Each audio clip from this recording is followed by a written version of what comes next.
Développer la culture de l'amélioration continue est un de nos grands objectifs. Cela veut simplement dire que la jeunesse doit développer la culture de succession infinie d'amélioration. Il ne peut pas se passer une journée sans qu'il y ait une petite amélioration. Parce qu'il est essentiel d'aider la jeunesse à imaginer et à appliquer leurs propres solutions. Toutes les générations et toute organisation rencontrent des contraintes. Et ces contraintes sont des problèmes qu'il faut résoudre. Mettre à l'idée qu'un problème est une opportunité d'amélioration. Et l'amélioration dont on parle, c'est sans gros moyens. Elle implique tous les acteurs et à tous les niveaux. Elle implique aussi le bon sens de tous. Parce que c'est une démarche douce et graduelle qui est différente du concept occidental qui dit on jette tout et on recommence avec du neuf. Cette amélioration a comme pilier la façon de s'organiser et l'homme ou les hommes. Travailler sur ces deux piliers apportera un grand changement. Mais il faut noter que les grands résultats proviennent des petits changements accumulés. Et il y a une théorie qui dit 1% des changements apporte 99% d'effets. Par contre, un changement brutal, un grand changement, je vais dire brutal, peut apporter peu d'effets, pas d'effets ou carrément des effets néfastes. Un exemple concret d'une succession infinie d'améliorations. Imaginez que vous êtes capable de saisir un document de 20 pages en Word en 3 heures, mais vous voulez faire le même travail de 20 pages avec qualité, mais en 1 heure.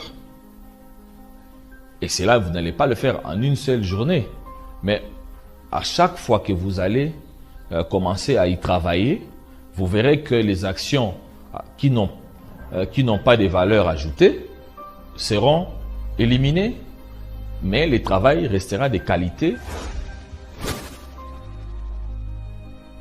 Mais dans une organisation, l'encadrement sera jugé sur base du nombre et de la qualité des améliorations mises en œuvre par les membres de cette structure.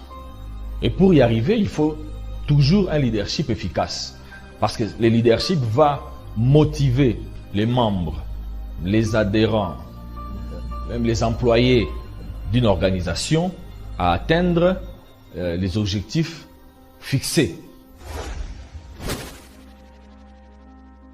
Ce qui nous pousse à penser que si toutes les générations arrivaient à adopter cette culture d'amélioration continue, on ne transmettra pas des difficultés à d'autres générations.